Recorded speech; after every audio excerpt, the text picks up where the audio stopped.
What's up, YouTube? This is Fate coming to you today, and it has been a while, hasn't it? Due to being sick for the last couple weeks and other life events happening, I decided to get back into the video making again. I'd start with something pretty simple. Give you a top 5 list of my top 5 monsters that I've liked using over the past. Obviously, you gotta know by now I test all sorts of weird builds, including just recently reptilians.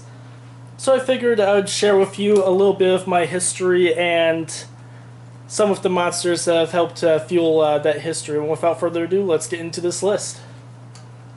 First off, number 5 on my list, King Dragun. This monster has been a favorite monster of mine with my first Dragon type build. In fact, even got me my first Nationals invite in my early days of the game, and it just has a lot of fond memories. And being able to special summon dragons from your hand to the field, especially when Red Eye's Dark Dispel had come out around that same time, the card was insanely fun to toolbox around. Now, number 4 is an oddball one on this list. Mystical Knight of Jackal. And half of you have probably never even heard of this card before. The reason why this card is one of my favorites and makes number 4 on the list is it has a lot of nostalgia with me. When I was first starting out in the game, little kid, buying booster packs, this guy was my first true boss monster of my own weird deck design that I had back then. And it created havoc. With its effect to, instead of sending monsters to the graveyard, bounce it back to the top of their deck. This card played havoc with all sorts of cards back then. Shining Angel and Mystic Tomato were two of the more popular during the Chaos days. And that was able to stave off that last light or last dark monster in the graveyard for a while to get me in some free hits and to prevent BLS or Chaos Emperor Dragon from wrecking me later in the game.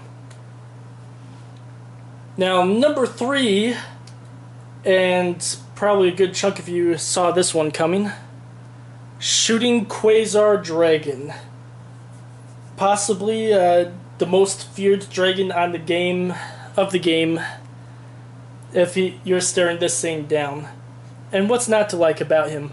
4 grand attack, can negate anything, and when it gets killed, it gets a shooting star out.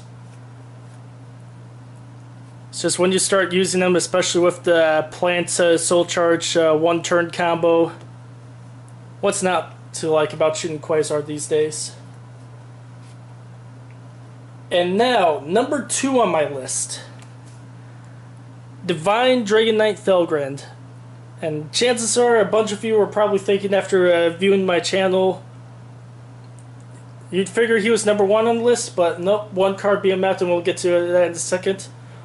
As soon as this guy came out, especially with the Mythic Tree and Mythic Water Dragons to add into the whole ruler archetype, I fell in love with this guy.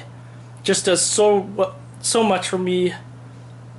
Forbidden Lance on legs that doesn't decrease its attack. And you can also target your opponent's monsters to completely negate out their effects until end of turn. This especially becoming more effective with me against Light Swords recently. Mainly against, say you're up against Raiden, activate Felgrand's effect, target Raiden. Raiden can't mill first effect, he doesn't mill during end phase, and he can't attack him with Honest, since Honest can't affect him since Divine Dragon Knight Felgrand hit first. Just an extremely versatile card in the game today. If you haven't picked one up, I highly suggest you do before they get any more expensive. And now, last but not least, the number 1 card on my list, Silent Swordsman level 7.